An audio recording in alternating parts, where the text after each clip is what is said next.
G'day Aussie Gridiron fans, welcome to the G'day Gridiron podcast. And then there were 8.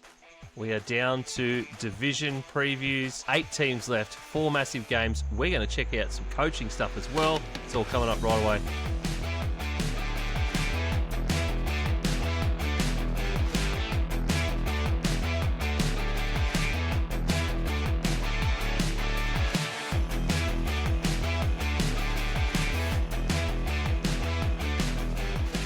Good evening, Brad and Nick. How are you going, guys?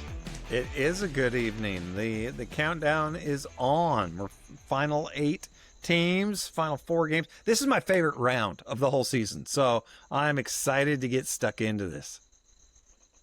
Favorite round? It is. Could you say that, Nick? Favorite round? This division? Favorite round? Pick a favorite round, Nick. I don't know. I don't know. I like the wildcard round because dumb shit happens, Brad. Yeah, but historically, the games are not that good. I know they were this weekend. I don't know. That must just be me because I like chaos. Okay, You know? yeah. Whereas the divisional, I find they're pretty evenly matched up, and you get tight games. Games like what we had on the wild card. So if that can live up to the hype, then we're in for a good weekend. Yeah, hopefully. What do you reckon, Nick? How are you going? I don't know. I'm trying to think back to that because I reckon the conference round is probably my favorite because it's the last 4 teams. There's at least one team that's at least won 2 games to get in, so they're in a bit of form. But hoping to be one of those teams this week. But looking forward to another week ahead. Playoffs, best time of the year, January. 4 games this week. Big 4 games. It's been so hard to just pick and see, even though you've done your predictions like we did ours a couple of weeks ago. I've been like, do I actually think this team's going to win now? Or, it's pretty hard. It's good that it is like that way because it means we're set for some good games. I just went back and had a look at last year, Brad, and you know what? You're right. They were all pretty close and exciting games. Now I'm refreshing my memory on where we were at. Because remember, we had that on the Sunday. We had that epic Commanders-Lions game. Yes, that was a great game. Unfortunately, spent 1,000 points in that game. Yes, it was. Yeah, and we've still got some of the teams we have this weekend as well. So let's see if the Texans can do what they did last year and compete. But all that's going to come up soon.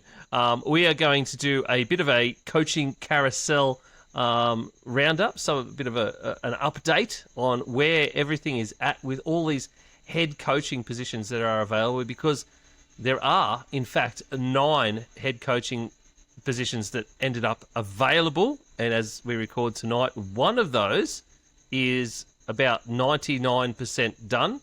The official announcement hasn't come out yet, but we are just about done and finished. So this is where we're at now, and by that 99%, I mean that the New York Giants have reportedly working out a deal with John Harbaugh.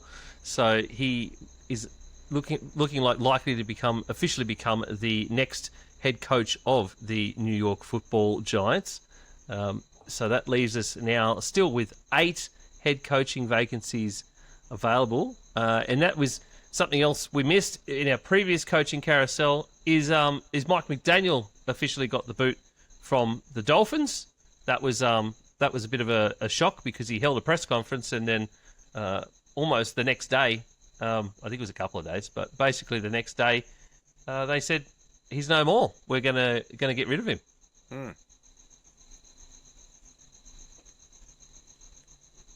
So let's have a bit of a chat. How about what do we think about Mike McDaniel then? What's next for Mike McDaniel? Great OC, great offensive play caller, great offensive mind. I think we can call him that. But it just didn't quite work out at the Dolphins it didn't end up the way it started. That's for sure. We ended up finishing with the Dolphins actually with a winning record overall, which is quite strange. I think because they had those late stretch of games towards the back end part of the year. this season, where they won a bunch of games, which didn't really mean anything. That just ruins their draft order. Um, I'm curious to see. I mean, there's probably a lot of head coaching vacancies out there. So, I mean, if he really wants to, he could push it. Like, if obviously for an offensive-minded guy, like, does he want to try with Cam Ward? It was to try and get Kyler Murray on the right track, unlock that maybe Atlanta offense, maybe. But it really depends on who would want him.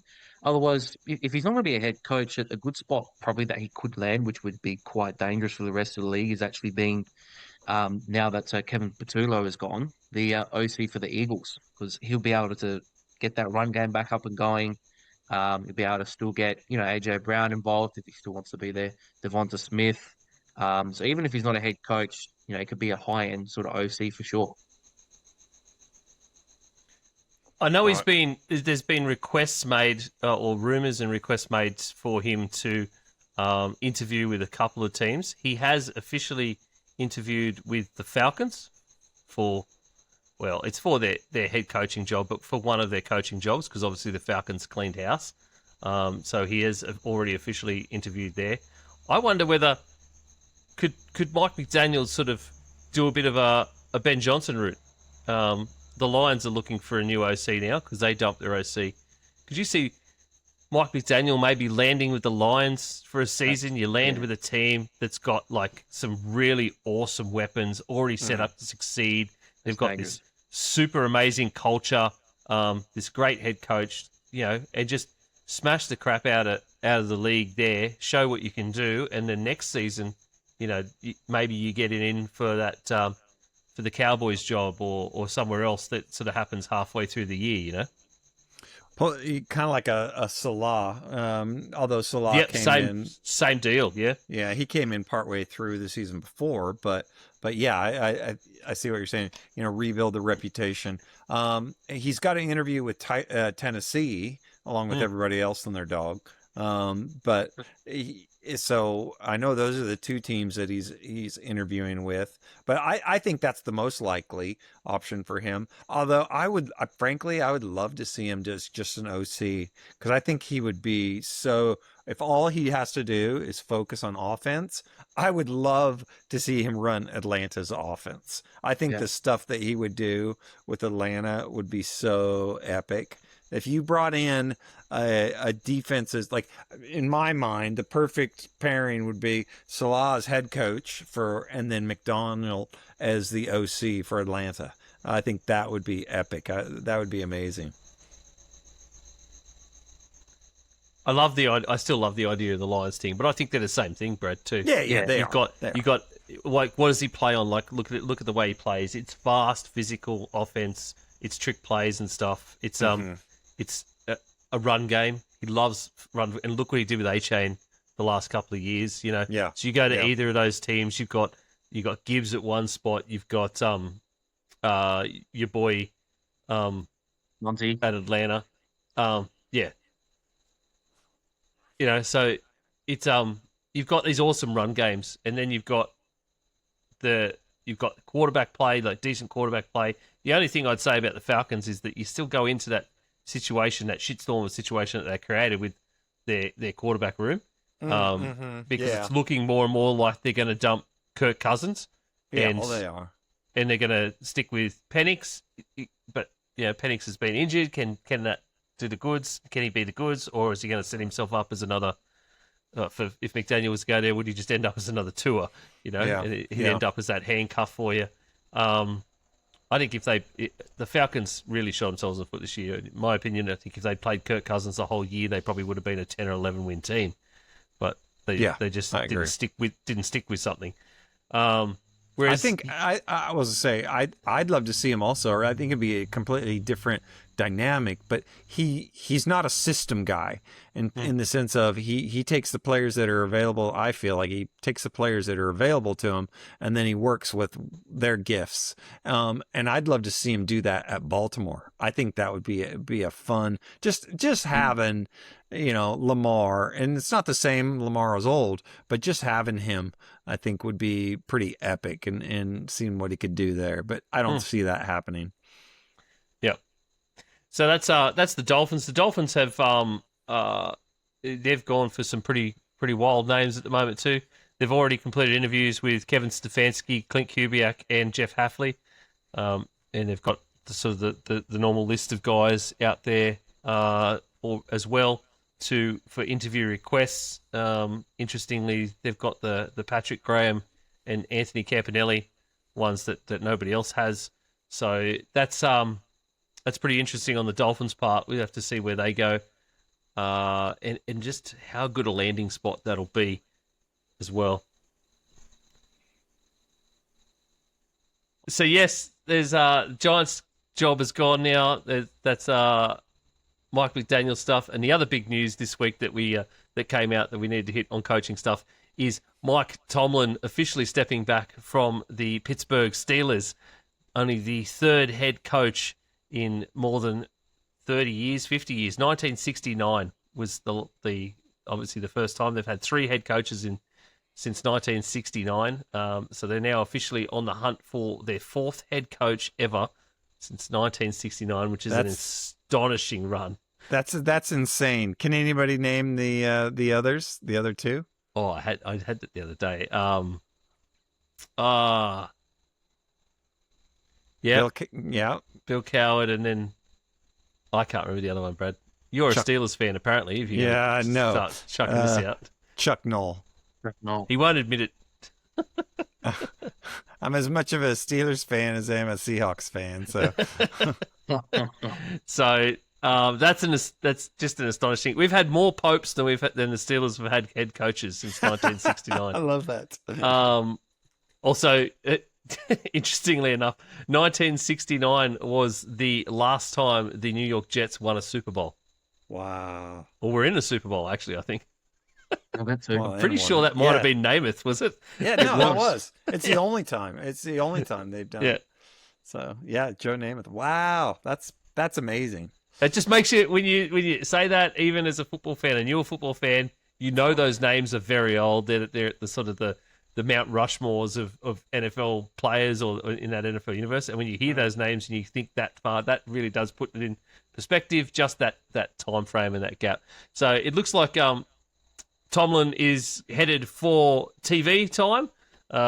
Allegedly. The rumor is that Fox is going to be the landing spot for him. And now this sort of really throws a cat amongst the pigeons, because that Steelers job is going to be a very, very interesting one. I can't imagine it'll be like one of the big exciting ones that everyone's going to try and get, because that roster is just a bucket of crap. Yeah. But in terms of how the Steelers and the organization treat their head coaches and treat the players and everyone around them and the way that they run their football team, you know that if someone lands there, they're likely going to have a fairly lengthy job and be given a pretty long rope. What's interesting to me about that is it seems like that they have not, the names on the list are not big names, but which is kind of indicative, because that's how when Tomlin was hired, he was just the DC with Minnesota. So I think that they're just willing to probably grow with a guy, but they're gonna suck for a couple of years, man. I mean, it's just. Oof. I said it this week when we were talking about it on text with Manjot, is that I feel like, yes, they're going to suck, but the Steelers are more okay with having a bad year. And I think the Steelers fans are the same way. You bring someone new in, they're okay with having a bad year if they know it's a means to an end. If they can see progression and there's going to be something building for a future, they're okay to have a bad year if it means a better future. Yeah. Do you think, though? I could see. Go ahead. I was going to say, do you think, though, because we talk about the large runway, and obviously as a coach, that would be like if you're a coach that's being interviewed for this job, that's a big thing, because obviously you'd be like, okay, this organization, they don't just get rid of coaches, willy-nilly.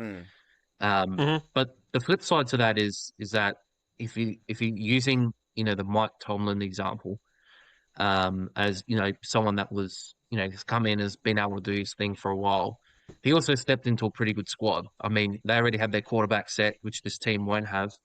You'd be surprised if Aaron Rodgers comes back. They're probably, if they are going to be drafting a quarterback in the first round, it would be a reach. Like we said, they've got about, I think I heard today, about 7 guys that are over the age of 30. That includes TJ Watt. So roster-wise, it's quite a horrible spot to be in. You still got to compete with Lamar Jackson, and you assume the Ravens are going to select someone that's probably going to be solid as well, because of their situation with coach stability. And also, you've got Joe Burrow in the division as well. So, that it's a pretty tough spot to be in. All things considered. I know that their main thing is sort of stability and everything like that. But let's say the Steelers, they really want to peel back. They've been asking to be not middle of the pack for a while. If they have 4-win season, 3-win season, 5-win season, 2-win season, when does that leash start to get a bit shorter? So they haven't been in that situation for years.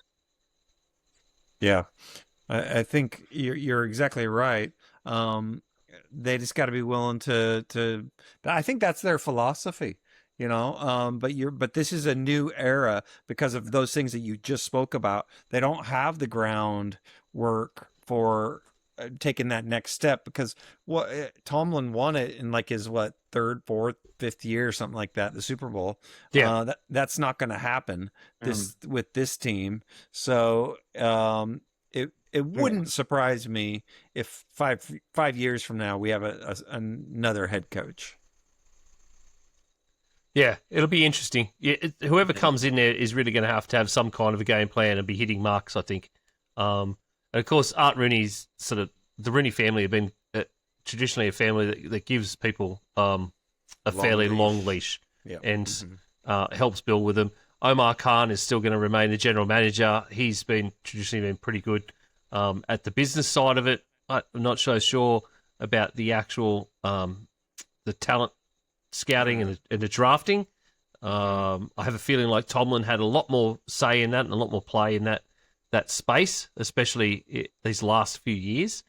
But when you talk about the way that is at the moment, this is the one that worries me. And I've said it to you guys, where people keep carrying on about Brian Flores getting head coaching jobs other places, where I kept saying, no way, because of he's actively suing the NFL. It just wasn't going to happen. This is one of those. As soon as this came up, I went, okay, this is one of those places where I could end up seeing Brian Flores getting that head coaching role, because the Rooneys don't care about that. Yeah. The Rooneys and the Steelers were one of, if not the main franchise that instigated what is now known as the Rooney Rule. The Rooney Rule, yeah. Yeah, which is part of what Brian Flores' legal case against the NFL and collusion was based around. So I can see them saying, we don't care about past history. We care about the runs on the board, and we care about what you can bring to the organisation. We all know Brian Flores would make a sensational head coach if he got the right opportunity at the right place. But again, I don't know. This roster doesn't scream right place, right time right now. Well, 4 out of the 5 that they've interviewed, the names that I'm looking at, are all DCs. The only offensive one is the Rams passing game coordinator, Nate Scheelhaas. If I had to put money on anybody, it'd be Brian Flores. I think it'd be it's going to be Flores or Jesse Minter is the word that I've heard, unless someone else sort of jumps up. I was thinking Chris Shula, grandson of the great Don Shula, but yeah, okay. But again, Brad, I agree with you totally. They could 5 years from now, they could be looking for another head coach. Yep. So there's heaps of guys that have been interviewed. That's sort of where everyone's at right now, because there's just been a lot of interviews with a lot of teams. The Giants first one to jump. Those other 8 positions, boys. Quick ranking. What do you reckon in terms of a quick ranking for those other 8? Who do you reckon is the top of the tree out of those? Who's the best? What's the best franchise that someone could land in right now? Well, the best. It's got to be the Ravens, doesn't it? Yeah. Well, I was going to say that I think we can all agree the Ravens are number 1. Yeah. Yep. I would have said the Giants were one before this Harbaugh announcement, to be honest. I wouldn't. Only just because the you- Ravens, might look like they've got a win now team and win now franchise, but they've got a lot of older guys, whereas the Giants are a very youthful team. Yeah, I'm still though. I mean, in my opinion, you got an MVP quarterback. You that is gold. That is absolute gold, and you can't dismiss that in any way, shape, or form. Yep. So that to me, the Ravens are number one. Who do you reckon is number 2 out of those 8? Rank them down, boys. Throw them at me. I think. Go ahead. It's got to be the Falcons for me. I was thinking, you know what? Weirdly, I was thinking the same thing. And then even for third, there's a coin flip for me between, well, obviously you look at the stability side with the Steelers. The other side is if you get an offensive guy, a Stefanski, McDonald, although McDonald in a party town again might not be great, but maybe the Raiders, because you've got Genty, you've got Bowers, you've got a few weapons. If they can fix up their O-line, they've got a lot of holes to fill. But I feel like if you get an offensive guy in there and they really fall in love with Mendoza, they've got a lot of money to spend as well. So it could be a situation where you're looking at, maybe, how the Patriots did this year where they just spent a bunch on just O-line, bit of D-line, just trying to get the trenches sorted, which sort of gets them back up the order maybe. So I'd maybe go Falcons 2, Raiders, Steelers 3 and 4. Now we're starting to struggle. I'd put Titans up there as well. It's sort of after that, I think. Maybe around that 4 or 5 mark, probably 5. I'd put Titans there. Maybe just Titans because at 5, they were coming good, like growing into their shoes towards the end of the season. And they've got a quarterback.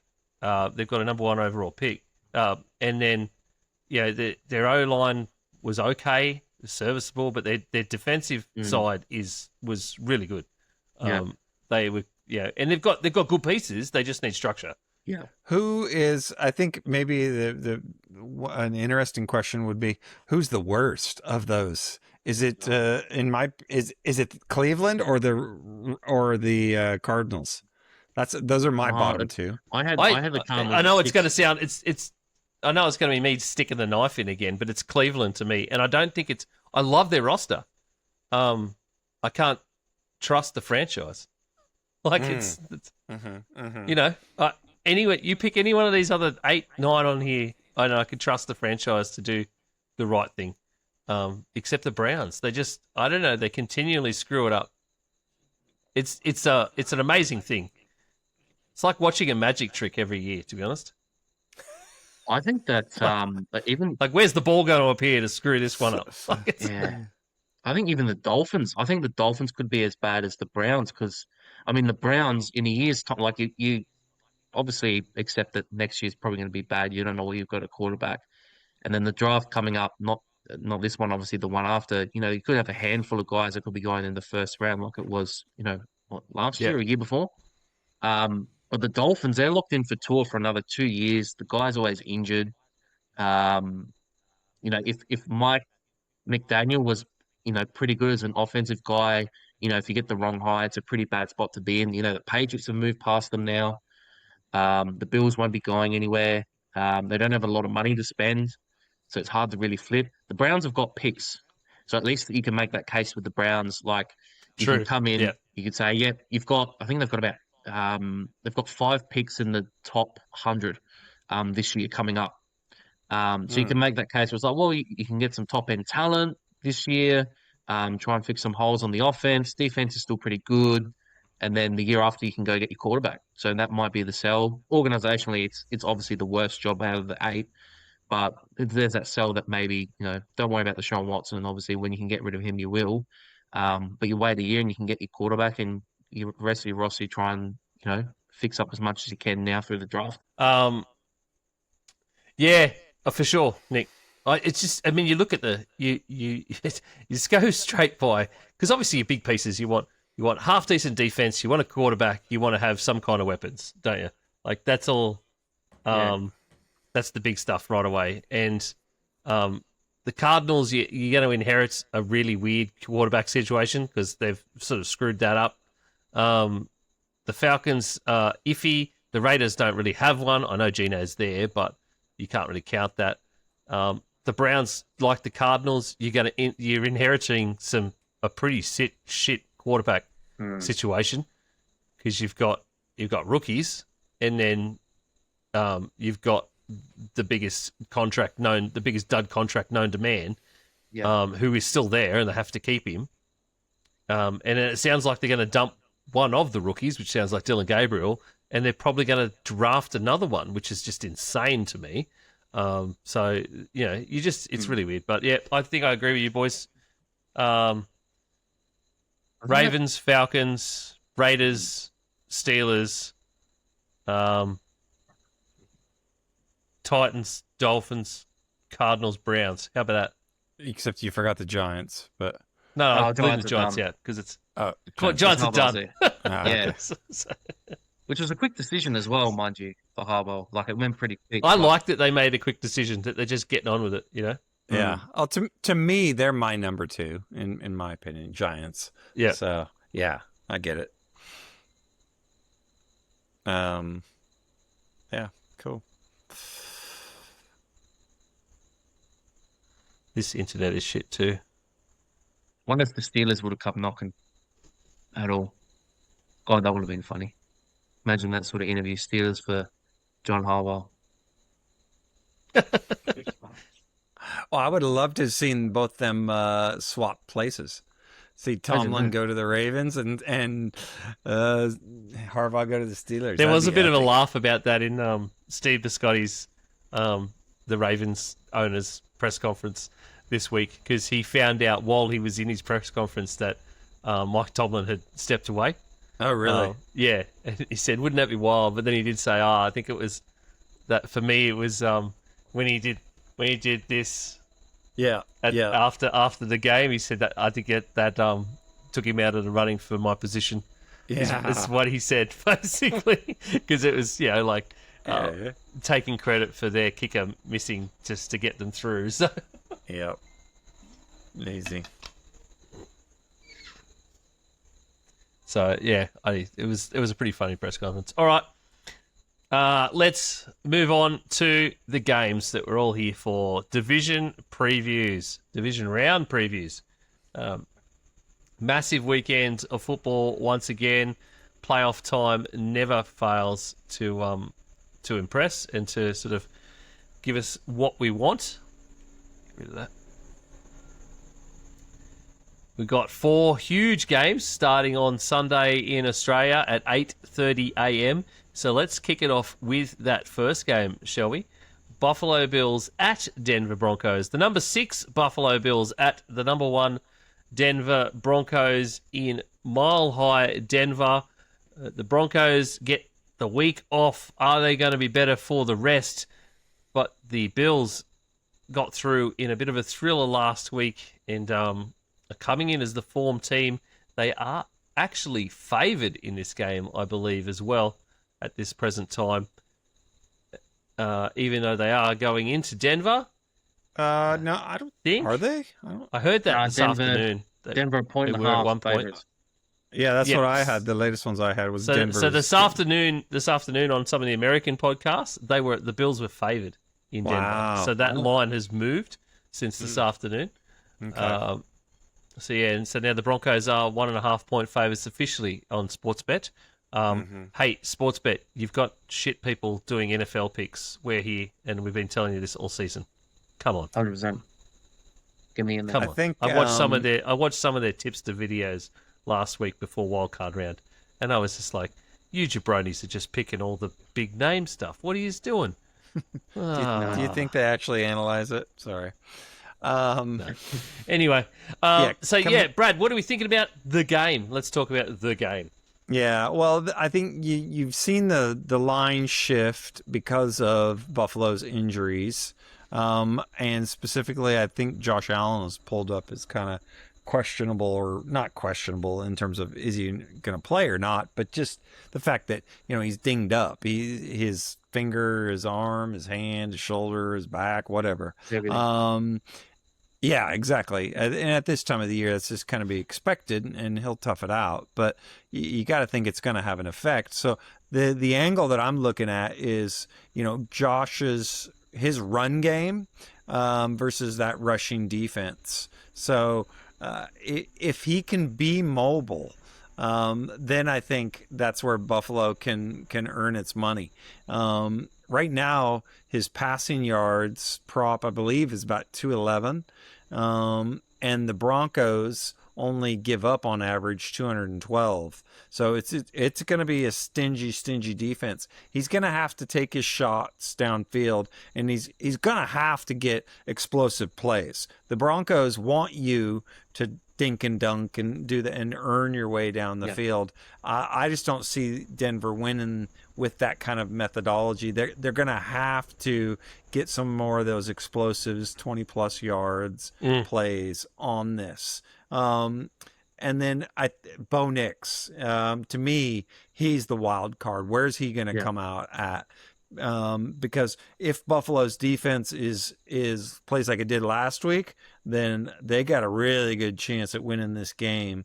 Because I still just don't trust Nix. I've said it so many times, but I don't. I like the dude, I really do, but I don't trust him. And his prop is 213 yards right now. But that Bills secondary, if it was a regular season secondary, I'd take that bet all day. I think Bo gets it, but it's playoff secondary, and I know they're dinged up, but what they showed me last week, especially their schematically, what they were doing, I like Buffalo in this.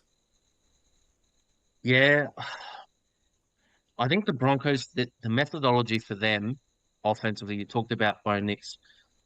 Their biggest thing is going to be how they reviewed the tape this week. How did Sean Payton review the tape and say, right, because most of this year, Bo Nix has actually led the league in passing attempts. So they pass the ball more than any other team. The Bills are number one in pass defense. Their run defense is abysmal. We saw last week, ETN went for, I think, 130, 140 plus on the ground. So if they can run the ball, I know they haven't been as great. RJ Harvey's averaging just a touch under 4 yards a carry. So they don't quite get that production, but if they can find the way to run the ball, take the ball out of Josh Allen's hands, control the clock, obviously at home, that crowd will be up and about for their defense. That's probably their methodology. But the thing is, can they run the ball? If they're not able to run the ball, then it's sort of a weakness that they're not exploiting, which is going to force Bo Nix into a situation like he was in the wildcard round last playoffs when they were in Buffalo that time around, and force his hand with getting the ball down the field. You mentioned about the Bills' injuries. I know that Poyer won't be playing. He didn't play much of the game in Jacksonville, so he's a big loss in that secondary for the Bills, though, with that passing defense. The flip side, though, the Bills' offensive line has been really good. Like, they only allowed 28% of pressures on their snaps this year, which is the fourth lowest in the league. So their offensive line really good. Obviously, Denver, the thing that's carried them most of the year, I would argue more than anything. Obviously, their defense as a whole is tremendous, but they control both sides of the line. Their offensive line is tremendous. They've got two All-Pros, two first-team All-Pros on that offensive line. Their defensive line, as we know, 40% of their pressures on defense, the Broncos, they get to the quarterback, which is the second highest. So they get to the quarterback. They stop you from getting to their quarterback. Last week, though, must say, Josh Allen being a bit inconsistent against the pressure. He was bend, don't break. He was, under pressure. He went for, he had a passer rating of 114 and 144 yards. Also rushed 11 times for 33 yards. A couple of those were the sort of tush pushes for the touchdowns. But yeah, I think it's most of these games. I think actually we'll talk about the other games later on, but most of the games this weekend, I feel defense is going to control most of these games across the across the four that we'll be watching this weekend. That probably more so says that the Broncos are probably going to be in this spot just because their defense is really good. But if it's going to come down late, I think it's going to come down to who you sort of trust more. I know it's a bit cliche, but I think you just trust Josh Allen just a little bit more just to make that final play. If Bo Nix is going to have to play from behind, what does that sort of look like? Um, yeah, it's quite interesting, but I do see the Bills narrowly getting up in a low-scoring game. Yeah, I completely agree with just about everything you guys said there. The last time these two teams met was actually wildcard round last year, and it went fairly well to tape on what we see this year as well. There was a little bit more for the Bills last season. Obviously, they had the similar kind of wide receiver play. It's a few different guys, but most of them were still there. But Josh Allen threw for nearly 300 yards in that game, and they had 120 on the ground from James Cook. And we see these same guys here, and it's nearly the same defense as well from the Broncos. That is obviously a year removed. Bo Nix and the Broncos are such a different offense this year. Sean Payton has them humming, but I think the consistency of playoff football, and the Bills were there, have been there for many years now, win or lose. Last week, Nick, you said it last week that their philosophy was bend, don't break.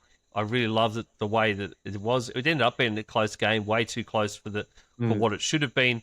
But the reality is they still didn't break and they got through. The defense showed up when they needed to show up in that game last week and got them through. And then as we said in our reaction show, Josh Allen basically grabbed the whole team by the scruff of the neck and just dragged them kicking and screaming to the win. So I'm big on the Bills this week. I'm big on the Bills going through further. I'm definitely big on the Bills this week against the Broncos.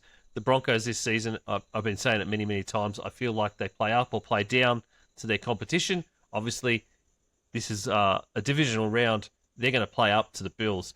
We could see a really, really good, really close game here. That 1.5 line, I feel like, is pretty well bang on for what we're going to see. And the total is at 46.5, which I think might get a bit of a touch-up. I'd almost take the over in that, even though the under is favoured at the moment by everybody else out there. This game was my big one betting-wise, because there were so many lines that I could pick out for various reasons that I actually went with a bit of a multi. So I've sort of got a 5-leg multi that could win pretty big.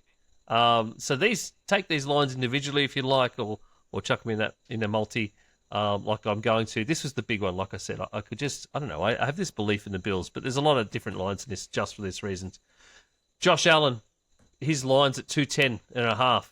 Like I said, he threw 278, I think it was last year. So nearly 300 yards against the Broncos last year.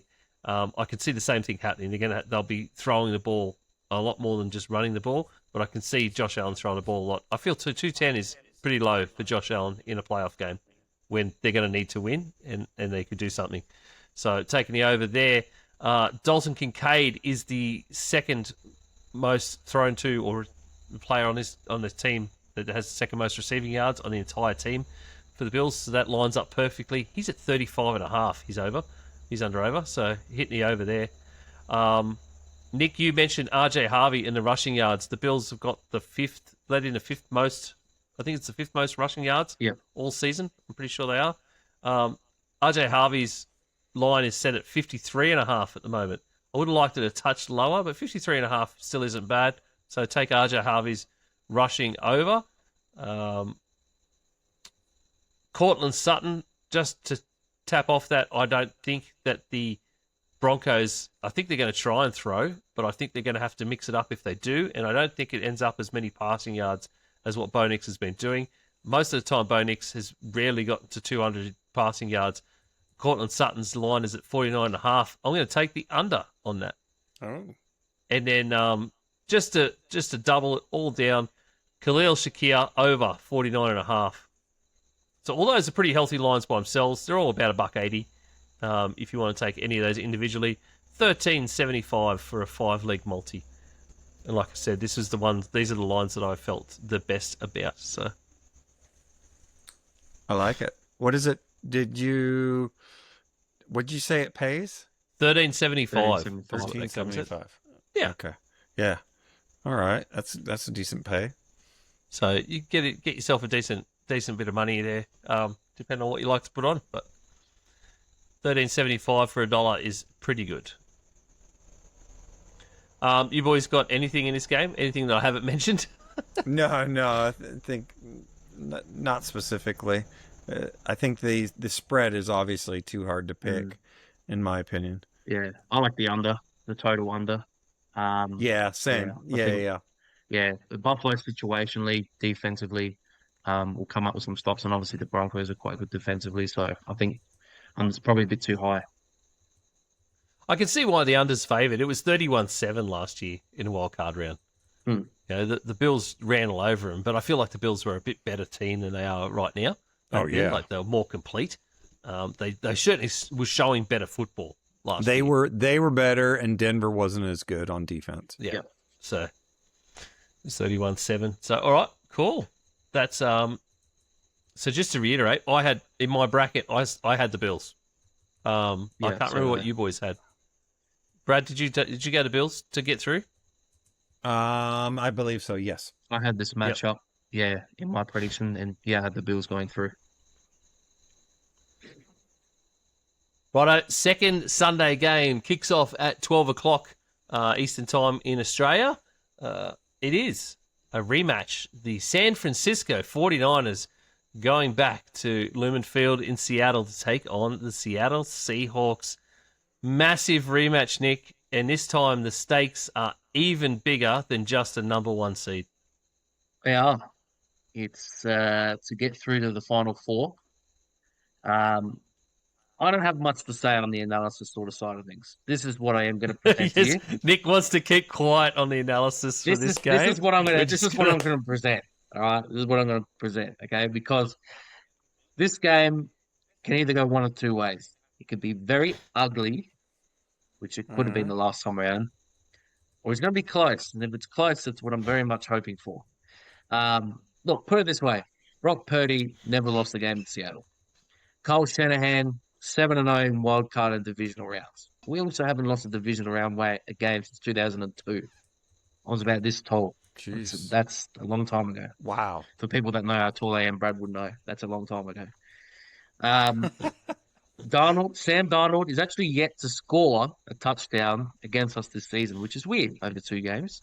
We've been able to hold Seattle somehow to 13 points in both games. Could have been a bit more in the last game. The first game, it definitely did a lot better defensively. Obviously, Seattle adding to that, they're the number one. One of the best offenses in the league, but they've also had a lot of turnovers as well. Obviously, big part of that is, are we going to be able to force turnovers? That's the thing. Can we force turnovers? We only got to Sam a few times the last meeting. But look, I'll tell you what, I've been looking at some videos during the week. A certain number 54 out there hitting in pads, in gear, tackling, jumping, running through. Getting pretty excited. I don't know. Now, you know what? If they're going to bring him back, they might as well. And the thing that gets me excited about that the most, obviously, if he's good to go, it's brilliant. D. Winters would be pivotal to get back as well. Obviously, Hendricks, had his best game sort of last week against the Eagles for us, even though he's been with us for about a month, if that. But it's more so because of their run game. And if this game is going to be close, if we can somehow limit, like we did in that first game, on their sort of rush offense, so keep Chardonnay and Kenneth Walker at bay. If we're able to keep them at bay in the run game, going to force Sam Darnold into a few looks, like making fourth and throws, getting a bit uncomfortable. We have seen like it was in the playoffs sort of last year. Wasn't quite at his best. So it's just another layer. Obviously, we come in, We've got nothing to lose. We shouldn't even be here. And for those that watch South Park, the exact scene when Randy Marsh is beaten and he gets up, he's at the Little League game, and he's I didn't hear no bell. Well, Seattle, I haven't I didn't hear heard no no bell. bell. I haven't heard the bell. We're going to go one more time. Don't lose. Don't lose. Just well, that seemed like a lot of analysis for a bloke who said he had no analysis for this game. That's not a lot of stats. I like usually bringing in a lot of stats. I'll give you a couple of stats. I'm just going to throw out a couple of stats. The things that I've been reading, different places. Sports bet's a big one of them at the moment because I'm just trying to figure out what to bet on. The home team has won each of the Seahawks' last 12 divisional round games. How's that for history? We always know history repeats itself. They're at home. That's interesting. Anyway, I think this game, I love it as a matchup. We saw this a couple of weeks ago. And the fact that we get to experience it again is an amazing thing for football. And I was going to say, compared to the last game they had a couple of weeks ago, I mean, my sort of take when we had that reaction show 2 weeks ago was pretty much, Mike McDonald sort of knew, on defense, we've got 11 guys that are just better than the 11 guys that you've got, and they just played everything in front of them. And that pretty much just shut us out. Do you think that's pretty much, is that sort of a similar approach of what you'd have this time, or is it more so, like if you were Seattle, knowing that sort of there was a lot of more trick plays we had in our last game, like would you be approaching it any differently, considering, like, obviously it's fair to say that Seattle top to bottom, got the better squad, obviously considering all the injuries and everything and how they've been playing this year. Do you think there'd be a different approach to how they went about it 2 weeks ago? I don't think so necessarily. Schematically, they'll tweak some things just because you have to when you see a team 3 times, and this one's for all the marbles. But I think you got to rely on the fact that your dudes are better than their dudes, and you're gonna make them beat you one-on-one, so to speak. In this game, if San Francisco can run the ball, they'll stay in it. It'll be a close game. If they can't, I don't see it staying close. But to me, that's the key. The line, in my opinion, is kind of ridiculous. I thought for sure. It was 7.5, I believe, is what it was to the Seahawks. 7.5 is, considering what we saw a couple of weeks ago. 7.5 is a little too big. Oh yeah, it's way too big. So if I was to bet on this game, personally, I think Seattle's going to win it because of that defense and because they're just nasty. But I'd pick San Francisco to cover. And that, of all the games, this is the one I would pick the most, or have the most confidence in, for San Francisco covering, just because I think that line is ridiculous. I think Shanahan's a wizard, and he'll come up with some cool stuff and running the ball. He'll take his shots because he knows he needs to. And if he can connect, we've seen stranger things happen. Home field advantage is huge in this. It's absolutely huge, and we've seen it so many times when San Francisco. Well, so many times. I'm thinking back to Seattle's Legion of Boom days, and Kaepernick.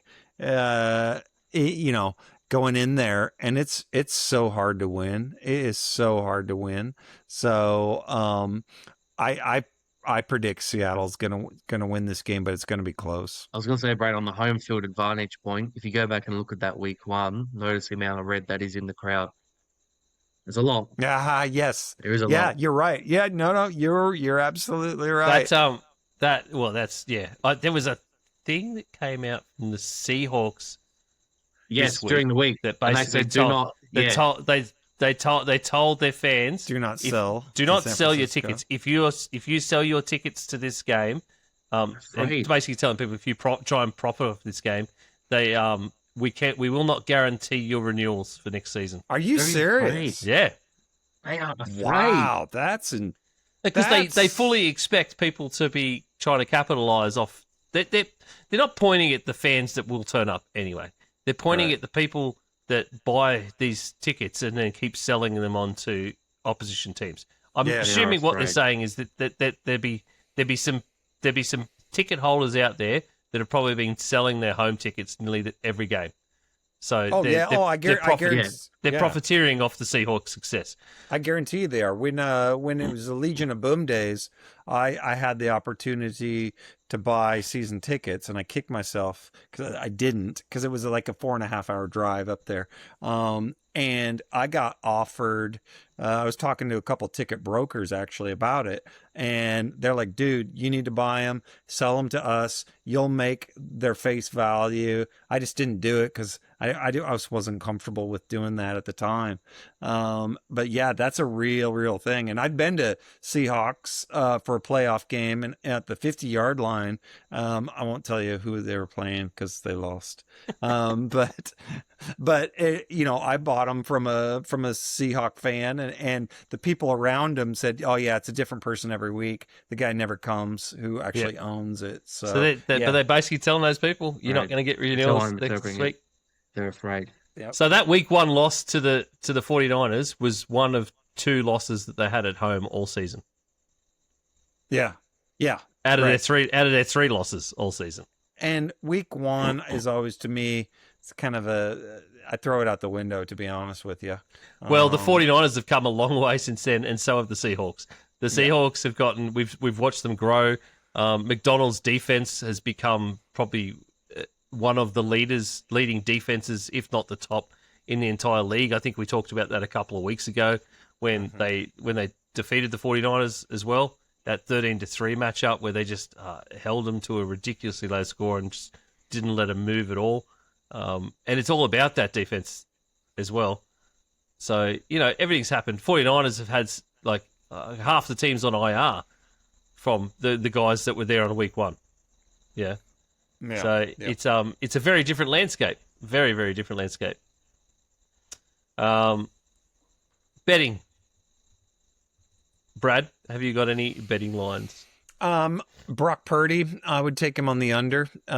His yards he's 231, and I just think with the Seahawks' strong pass defense, and I think that for the 49ers to stay in this game, they're gonna have to run it. So I'm taking him on the under. I'm almost going against you with one of mine because Okay. his 2+ touchdowns is at 225. There'd be 2 touchdowns, 2 short throwing touchdowns to Christian McCaffrey in this game. Is what we're going to end up with. It's if they score at all, because that's the other big thing. Because a few weeks ago in San Francisco, they held them to 3 points. So that's if anything happens at all. And McCaffrey, astonishingly, is at $1.88. I thought he'd be like $1 for an anytime touchdown. And the other one for anytime touchdown is actually Zach Charbonnet. Oh, The Seattle TD machine himself is at $2.03. It's the only So scorer he's 2 just weeks a ago. touch over $2. Yeah.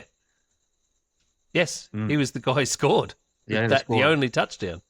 And he's the guy that gets touchdowns constantly. And we talk about that often in that twin running attack, that rushing attack. Walker gets the yards and Charbonnet gets the TDs. Anything from you, Nick? It's good. I don't mind you mentioned, was it the Purdy over yards? Was that right? No, Brad had the under. No, I had Purdy 2+ touchdowns, sorry. and Brad had the under. Yeah. Yeah, that's okay. Because I was going to say, if I'll tell you what, another thing, Ricky Pearsall, that guy got shot in the chest, and he came back from that quicker than the guy has come back from like a tweaked hamstring. Like seriously, it's unparalleled. Hopefully he is actually playing because he's actually only deep threat, so he might be able to get Seattle to stretch vertically as well. Might, but he actually went for 100, I think over 100 yards in that first game as well.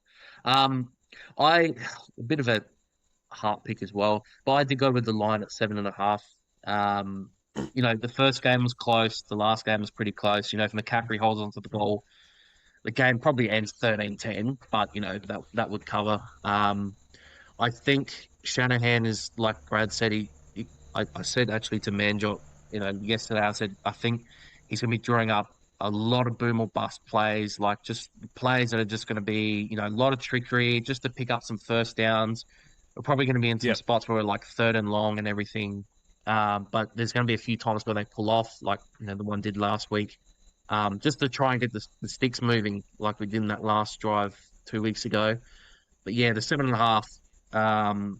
And if it does stay close, I don't know. I'm confident if it stays close. If it gets blown out, then obviously it'll be blown out to Seattle.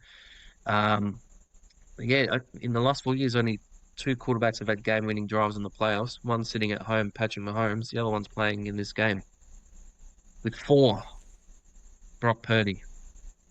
So hopefully it stays close. Hopefully. I think we're all right on that. 7.5 is too big, so I think it'll be definitely close on that. Righto, let's move on to Monday football. We go back to the AFC. We've got the Houston Texans, who had a very lucky win last week, coming into New England to take on the New England Patriots. 7 o'clock kickoff in Australia, Eastern time, correct time zones. None of those fancy northern or southern states. Boys, this is the game this week, which could be the one that could be a blowout, but you're sort of fingers crossed, Brad, that we get that really good football. Maybe we get that sort of 21-13 game, that kind of thing. Like that one where there's an really odd score, but it is kind of tighter than it should be. Yeah, I see this game. I think it's going to be a good game. I think it's going to be a defensive game. Houston's pass blocking was at the beginning of the year was absolutely atrocious. It was terrible, and everybody was crucifying him, vilifying him for getting rid of Laramie Tunsil. Over the past month, it's been pretty good. Their pass blocking has been markedly improved. The Pats have a better ground game, but Houston's running defense is better as well. So it's kind of a toss-up. And I don't know. I just think that it's Houston. I believe they have the better defense. And I think that's going to be the difference maker over this. So I'm not convinced also that Drake May, when it comes to these high pressure situations, although he's been great prior to this, and I'm not saying CJ Stroud's any better, but I just don't think that he can do it against this defense. Whereas I feel like CJ Stroud has a little bit more wiggle room against that Pats defense. Yeah. So Yeah. that's where I'm leaning. And I think it's going to be, like I said, a defensive battle. So I'm taking the under on this. I believe it's 40 and a half. 41 and a half. 41 and a half. So I would take the under on this game. Yeah, the Pats didn't really show us much last week, did they, Nick? They sort of only just scraped across the line against a very broken and battered LA Chargers outfit who didn't have any right really being in the playoffs, considering the amount of team that they actually had left. Whereas the Texans, that defense has dragged them to what is now, including the wildcard win last week against Pittsburgh, a 10-win streak. Streak, yes. I mean, you guys know I've been raving about the Texans and their defense. I mean, we all have for about at least months now. Back to my stats. This one is probably the most impressive one I've seen in a while out of all the Houston ones I've seen. So in the last 3 seasons, for Houston's playoff wins, their defense has scored the same amount of points as they've allowed. They've scored 32 and they've allowed 32. They have technically scored more touchdowns on defense than they've allowed on defense, which is absolutely insane. Absolutely insane. I mean, they outscored Pittsburgh last week And we've talked about, how good they are. They've got all three phases. They smash you up front. Brad will talk about it last week with the reaction. Their four guys will beat your five or whatever. Even if he's got the running back there, they'll find a way. They've got Pro Bowl level linebackers. They've got all pros in their secondary. It's insane. And the Texans are 12-0 when they scored 20 or more points this year. So there's a winning formula. If they can somehow get to, and I mean, they did that last week with the two defensive scores. But do you think CJ Stroud is going to be as fumbly or as tight as he probably was last week? I think it's a little bit of an anomaly. I think, the Patriots defense is a bit better than Pittsburgh's, at least this season. But I think more so those mistakes were more self-inflicted. So, all those fumbles and, I think he had the pick as well. I think he fumbled it like 5 times that game, that Monday night game, which is astounding. You usually don't see that. The biggest thing, though, for Houston on offense... And not all attributed to him either, though. There was, as we said in the reaction show, there was at least 2 times where the center snapped the ball when he didn't even ask for the ball yet. Yeah. So... Yeah, 100%. I mean, offensively, though, the one thing you'd probably be a little bit concerned about is they've got Nico Collins in concussion protocol, but that is somewhat sort of a wash because Christian Gonzalez is as well. So if those guys aren't playing, it's almost sort of a wash. However, you still feel a little bit more comfortable if, Collins is in because obviously he's your main sort of threat and everything. So that gives you a little bit more confidence. But in terms of the Pats, like we said, I said it, on a reaction show, the thing you're optimistic about is that your defense really stepped up. Your pass rush looked a lot better, albeit against turnstiles in front of Justin Herbert. But defense was really good. Offense did struggle. But the thing you're most optimistic about is they went into halftime. Josh McDaniels made some adjustments. And then they were able to get Drake May a bit more comfortable in that last quarter, and he had a great drive where he was able to score and put them 2 scores up. So that's the thing that you'd be a little bit optimistic with the Patriots. I don't know about you boys, but I mean, in my bracket, I had the Texans coming out of the AFC, so I'm obviously picking the Texans. But I just think the Patriots haven't seen. I mean, the Chargers defense, you're probably the top 4 or 5 in the league, you'd say, comfortably. This Texans defense is on another planet. Like, there are legitimate stats that are, like, they're on par with the 2015 Denver Broncos, and even better in some statistical categories. So they're just on another level, and I think that's what's going to carry them in another low-scoring affair, like I think the 2 previous games will be as well. I had in my initial bracket, I had the Pats coming out of this game, but at the moment after last week, especially, this is the game I'm on the fence with, totally on the fence with. The Patriots are favoured by 3.5, but I still think that the Texans could get over the line here with that defense. Just the way that they are playing is phenomenal. And I think that they could get over that hump. So I'm sort of going backwards and forwards. I'm still not 100% sure on who I'm going to pick. I'm sort of leaning towards the way I put my bracket, but I'm wondering, and I might make my mind up before game time on Monday morning. Just if I go backwards and maybe pick the Texans for this as well, because of basically everything you boys outlined. I think the center. I can't remember the guy. I should have looked at his name. But the Houston center and CJ Stroud probably spent maybe a combined 8 hours on the field of one day this week just taking snaps. Yeah. I wouldn't be surprised if they were in a room, someone's turning on a white noise machine at full volume. Yeah. And just, it's just... Simulated crowd noise. I was going to say, because... as Brad would know, if that doesn't work, just go under center. Just go on the center, it'll be a lot easier. So don't be surprised if they do a lot of that this week too. Well, it didn't work last week, though. He did go under center. One of those fumbles where he snapped it too early, he was under center. So, and usually that works because you can give him a touch to sort of say, now, can't you, Nick? Like it's... You can, but you've got to be careful where you put the hand and where you flick it as well. As you get a little bit. Yeah. Whoa, what was that? What, if flick you in the nuts. But yes. I've got a couple of betting lines. How about a defensive multi? This Houston Texans defense is, you don't often get defensive lines from Sportsbet in Australia. I know the Americans get a lot of defensive lines for their football, but for some reason we don't get a lot. On nearly every Texans game in this 10-run streak, they've put up defensive lines on Sportsbet. So let's celebrate with a 3-leg multi. That Houston defense, Nick, that you outlined, has scored more touchdowns than they've allowed.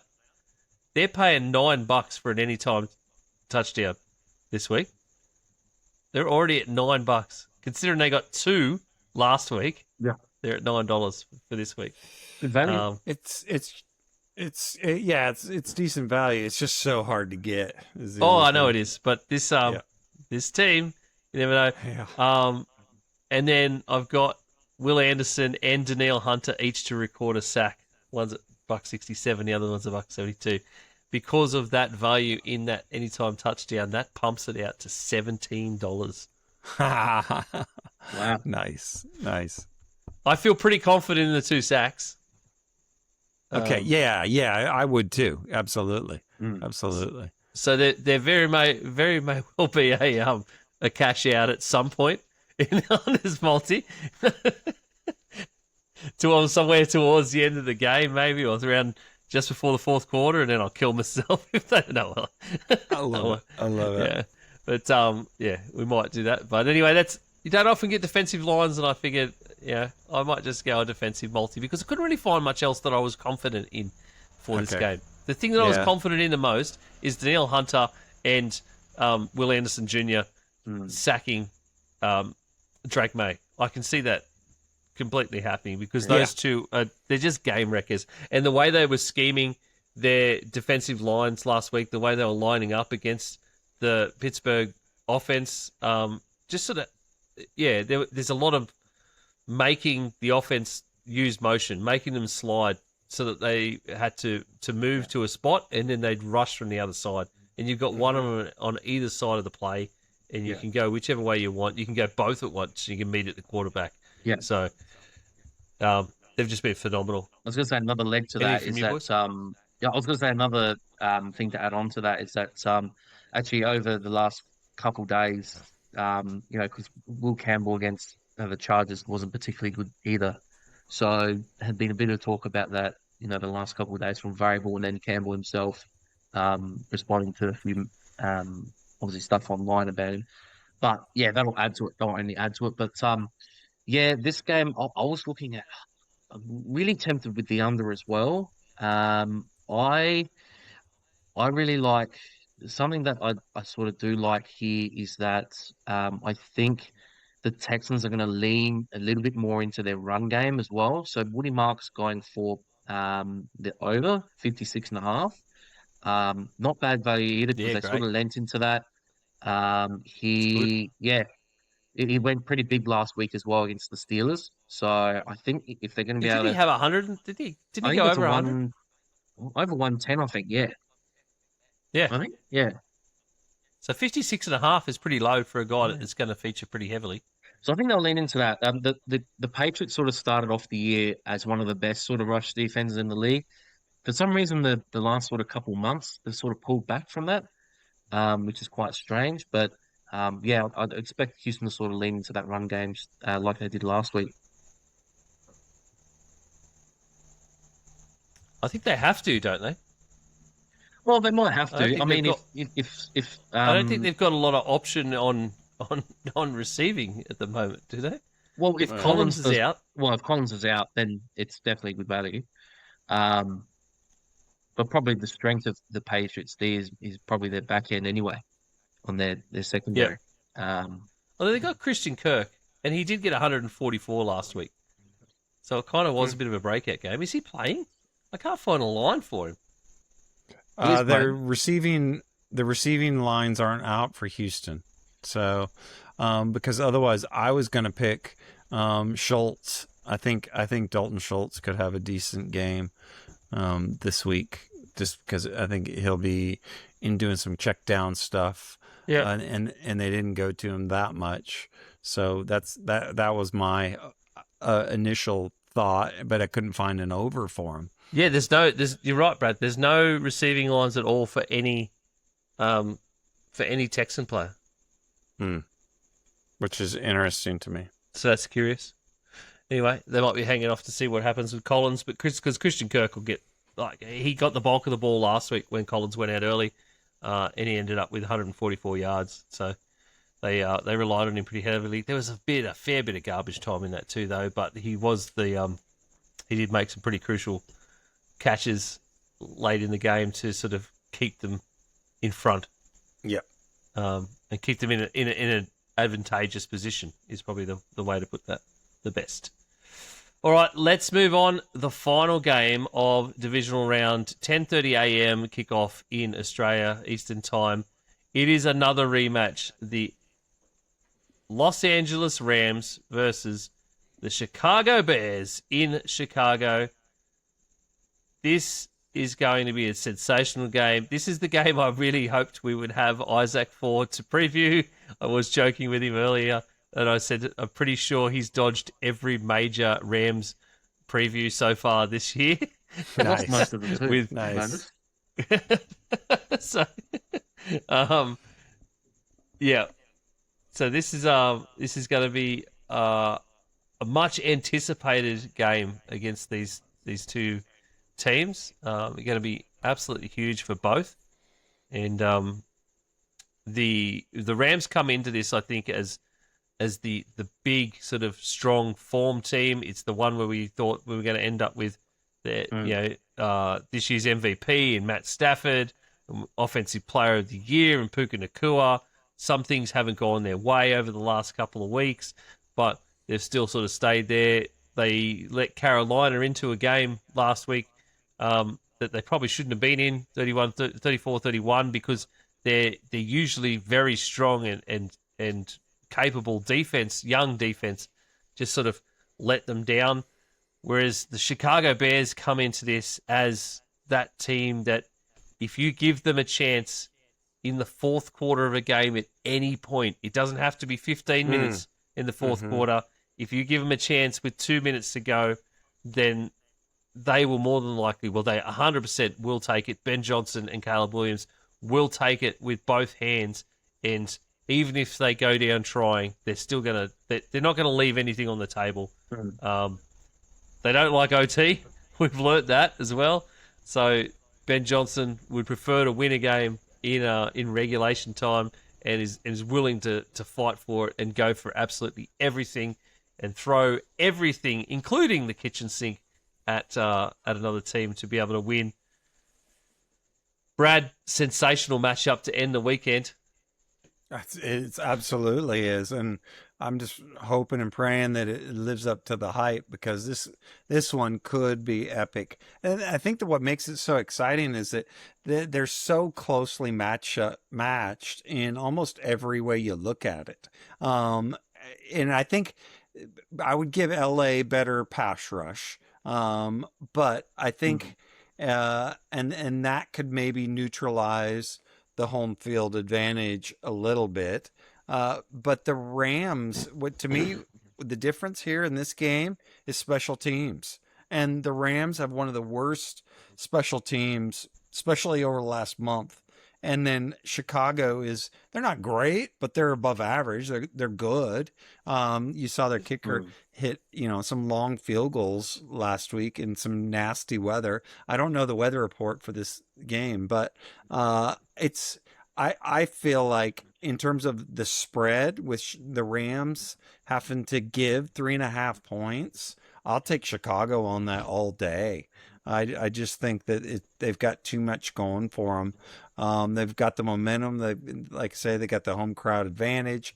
They got the special teams advantage, and then I see them kind of even on the other, the offense and the defense. So that's the way I'm looking at it. And if I had to bet on the over on this game, I'd bet the over on it.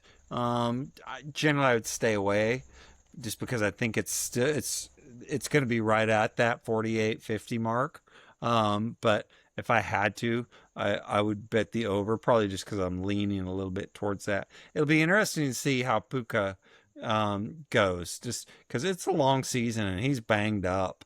And I just wonder if he can keep doing what he's doing. But I just sincerely hope it's going to be a barn burner. I do. I was just Weather, gonna say, weather looks like it might be. Well, it's going to be cold. Is it? Possibly snow, mate. 55% Bit of snow in the afternoon. Yeah. Ooh, and if that's the case, then I'd take the under. If it's going to be 55% chance of snow. 20 degrees in freedom units, not Celsius. I know we're in Aussie. No, show, 2 degrees by the time you get to night though. 21's the maximum for the day, Nick. So Are we talking in Fahrenheit? I'm trying to work out what unit we're in. Yeah, -7 in our terms. So yeah, 21 -7 is -7 Celsius. -7 in Celsius. Yeah, so it's pretty interesting. I might swing to the under. Because in those sort of situations, you'll sort of lean, obviously the Rams play indoors. The Bears obviously are used to the cold weather. But usually in those sort of games, you lean towards the better defense. But in Mark Stafford's last 10 games where he's played in the snow or the rain, he's only won once. 16 touchdowns, 11 picks. So definitely a guy that's played his whole career in the Dome, Detroit, and then the Rams. And as we said, the current forecast, -7. So very good chance to be, either snowing or extremely cold either way. The Rams, weird stat, the Rams are only the 5th team this century to be favored on the road in a divisional game.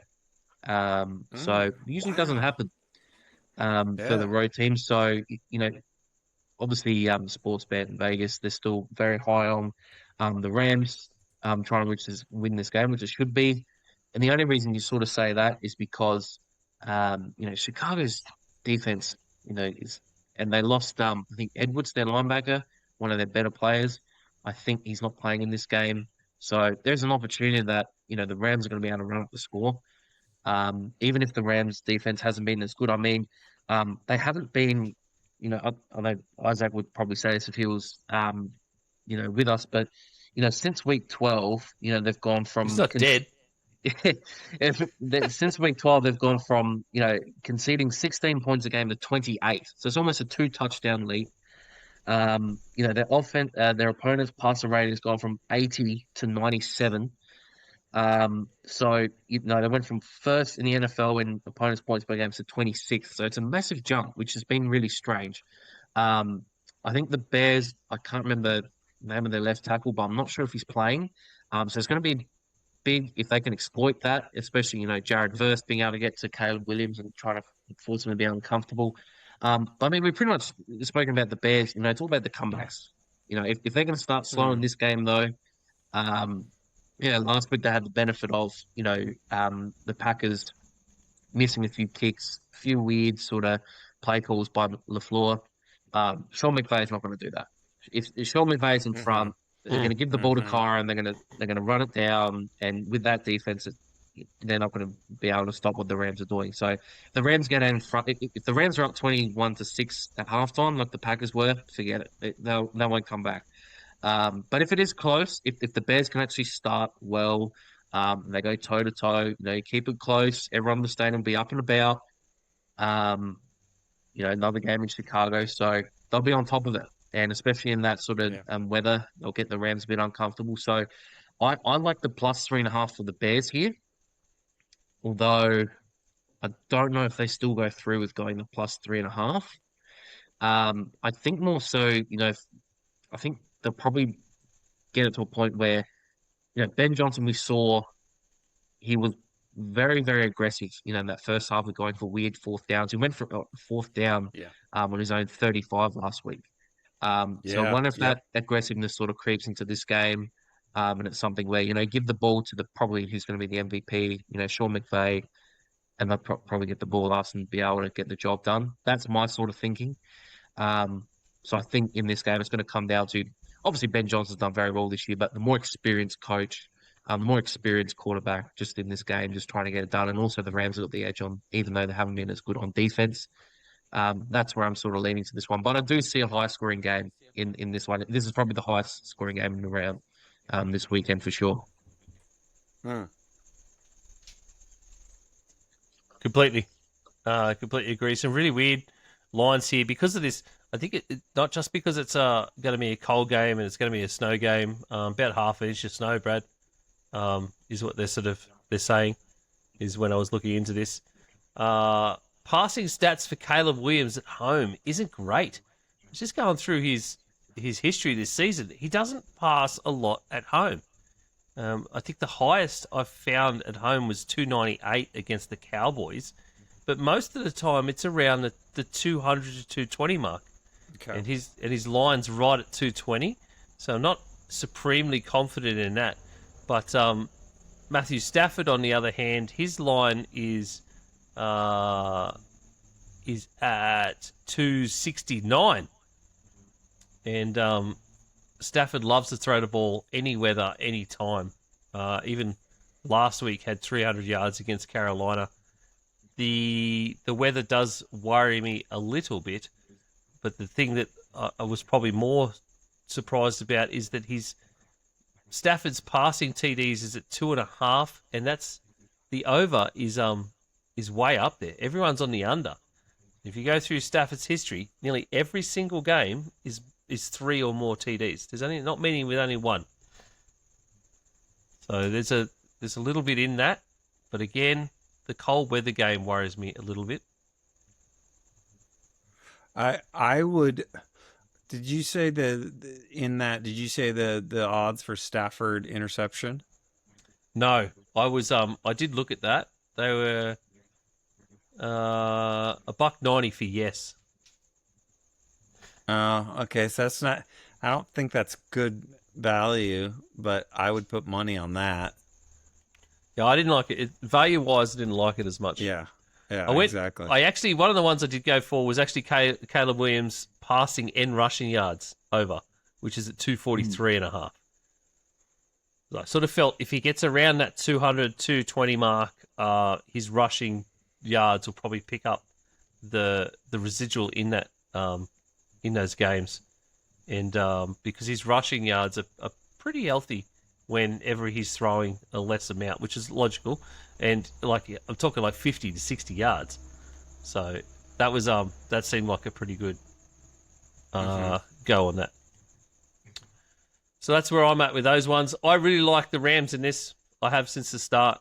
I know the Bears are the big sort of they're the big storyline team. You know, they've come from fourth in the division, and it's Caleb Williams and Ben Johnson doing all this amazing stuff, and Ben Johnson sort of with this huge bag of tricks. And yes, he's brought this team along, and he's really reformed this team. But the Rams have been the form team from week one. They might have had a bit of a hiccup like last week and the week before, but they still got the job done. And that's that means something. And I've been saying it for weeks. I know you boys have been with me on it. Just the fact that this team has been built, not bought, and the way it's been built is to be built as a Super Bowl team, is a Super Bowl champion team. And I think that that's where they're going. I think that's where they're heading. So the next step in that is beating the Bears this week in Chicago, and I'm on the Rams all the way here. Well, all right. Anything else from you boys? 4 massive games over the weekend. 2 days this weekend. I assume we're all going to be making a lot of time to watch a lot of good football. Oh, Absolutely. Yeah. Luckily, I'll still be on break. This is my last free Monday. So I am stoked and looking forward to it. I've even got the short ribs dethawing. Come on, Brad. So we're gonna. Yep. So we're gonna do some slow cooked braised short ribs in the oven and watch some football. Excellent. Yep. Love that. I love the sound of that, Brad. Brilliant. Super American. Yes, it is. Yeah. No word yet as to a full-on yes for the Giants. I was just looking at the news.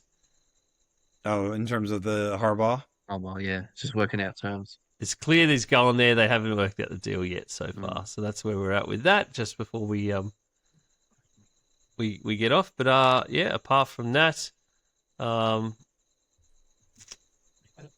we've got 4 great games for everyone to enjoy. We will be back on the other side of the weekend for a reaction show to wrap up all of the things that happened on this weekend and all the things that happened in these big games.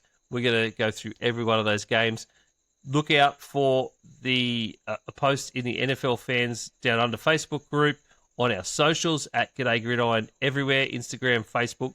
Just look out for that Monday, lunchtime, somewhere around that point. You can chuck us up all the things you thought about all these games. We'll go through them as we do the reviews on these games next week. So can't wait for that. And then apart from that, we'll be back later in the week then for onto conference round and then onto something else. Pro Bowl. Super Bowl. I don't know if we're doing Pro Bowl. We do actually have something coming up that we need to sort of plan. There was an idea from Isaac that we need to plan.